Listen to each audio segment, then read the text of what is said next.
According to psychologist Wendy Wood, around 40 to 45% of our daily actions are habits that we have built over time, meaning much of what we do is in autopilot. We move through daily routines without thinking how they affect us or how we are neglecting ourselves. So let me share a personal story. Years ago, I decided to clean the garage. So I think we can relate to that. A lot of us, when you decide to clean something, I was pulling things, I was pushing things, and I realized that actually it became a little harder for me to what I used to do in the past. It was harder for me to push and pull things.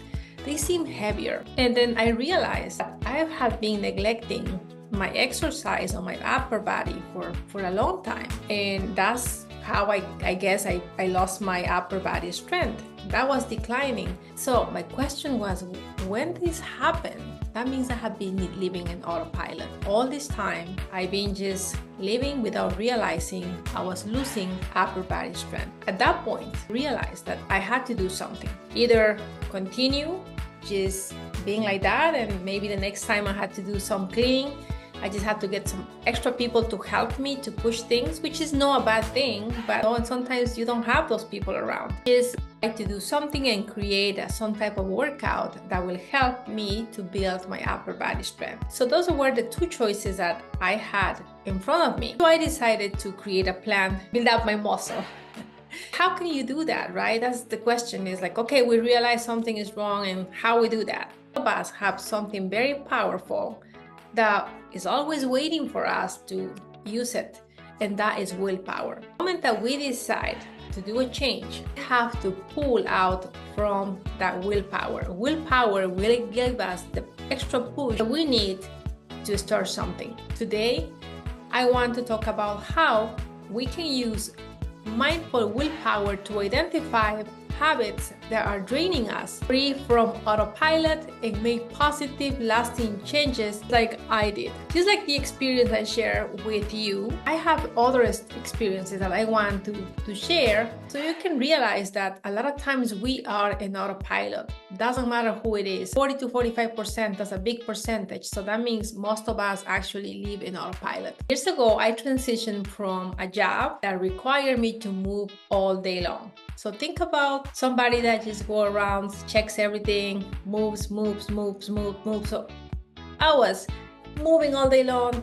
I used to get home tired. My feet was swollen, my back hurt, but that was my job, right? I had to go around and check things and make sure that things were happening. So it required me to stand all day long. I switched to a job that required me now to sit down all day long. And at first, I was super excited. I was super excited because I finally was able to sit down. But that didn't last me much until I realized that something was changing in my body. The routines going from a standing job to a sitting down job, obviously the routines were different. So I had to do an effort for me to sit down all day long because I wasn't used to, so I had to push myself to sit down. But something was changing in my body. I realized that little by little, I was losing flexibility, I was losing strength, specifically on my abdomen.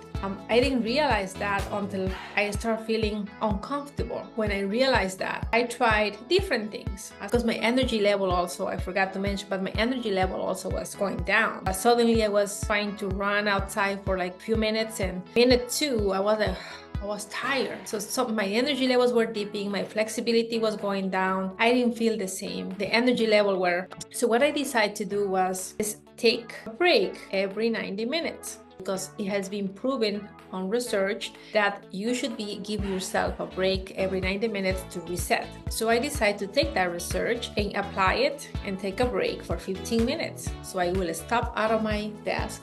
So I decided that from those 15 minutes, 10 of them were dedicated to do a short workout. I use push-ups on the wall, sit-ups, lunges. I used to do rotations so it can help me with my body. And those actually were hitting major muscles that helped me over time to regain the flexibility, the energy that I was losing without realizing from sitting all day long. And then little by little, I was able to gain the energy I had before just by being my energetic self. So what we have to realize is that willpower is compared to a muscle. So think about a muscle, right? So if we don't exercise the muscle becomes weak. But if we exercise the muscle, the more we get in touch with recognizing things that are working for us and things that are not working for us. So by creating awareness of our actions, we can actually pinpoint where small intentional changes need to happen,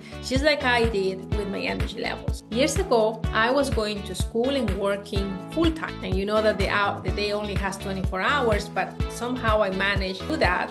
And obviously, I needed time, I needed energy, I needed to be awake, I needed to be alert, able to do so much. So I decided that coffee was going to be my to-go, get all that. And I didn't only drink coffee, but I used to drink espressos, no sugar, just to really feel the kick so I can keep going and doing my things. And that worked for a while, right? Because instead of me drinking water, suddenly I was drinking more coffee than water. After one day, where I completely stopped drinking water and the only thing I used to drink was coffee. So what it started as a very intentional habit of drinking coffee, it became something that I just did it all the time, to the point that my health started getting affected. My digestion was not good. Energy levels were very erratic, right? I was up and down. So something that was sleeping was my concentration, was getting irritated easily. And when really dawned me was the day that I didn't wake up. I didn't wake up at all. I didn't even hear the alarm. And I didn't wake up, and I never had missed work or school.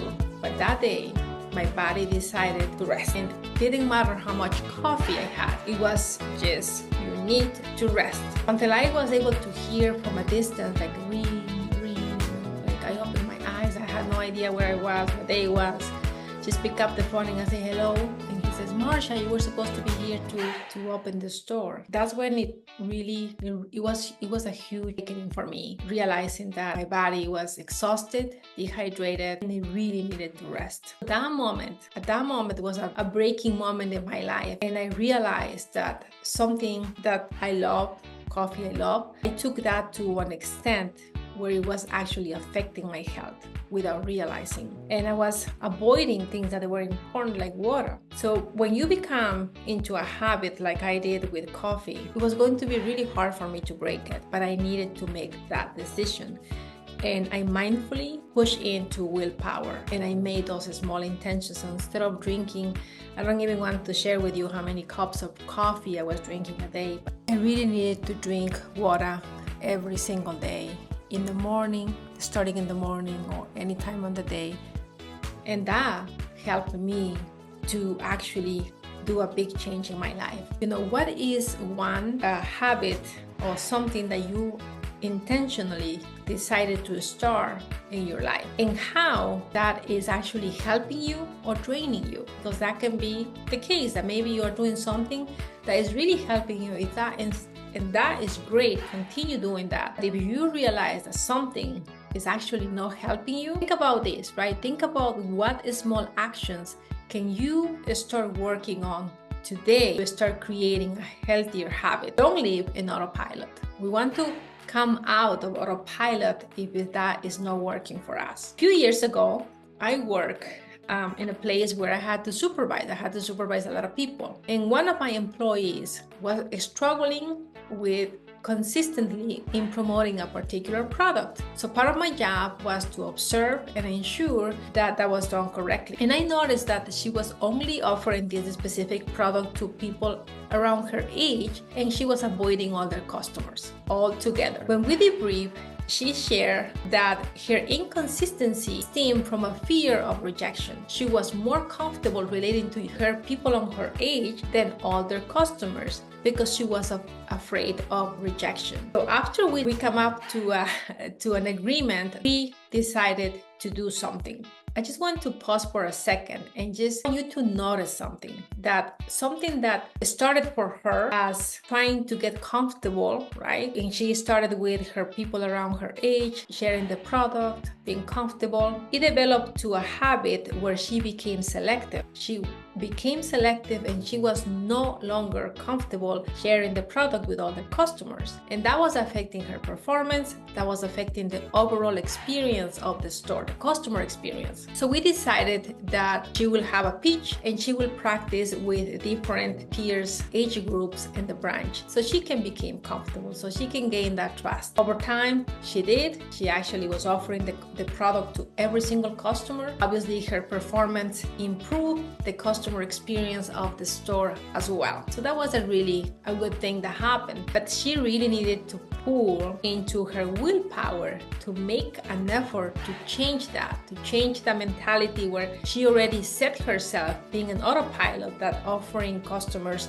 only young customers, that product, to actually make an effort with willpower to change that for benefit and everybody else's benefit. So we have explored how willpower is much like a muscle. It can show us our strengths and our limits, right? When you are strong, but you have your limits. So same thing with willpower. It can show us our strengths and our limits. Using willpower mindfully, we can actually start noticing the habits that are draining us, whether it is relying on coffee like I did, avoiding situations out of fear like my employee, or feeling stuck on a routine like I did when I was transitioning in jobs. In order to see real growth, we need to develop the habit of reflection by regularly asking ourselves what works and what doesn't.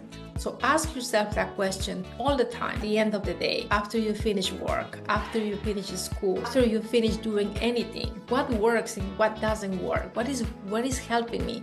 And create that space. Create a space to acknowledge what is helping you and how willpower is helping you to improve on those daily habits. And just think about those small changes that you can start creating. So now I encourage you to reflect on your life. Where are you using willpower day after day? What small intentional changes could you make to create a healthier, more balanced life? And I just want to remind you that it is the small shifts that leads to large changes.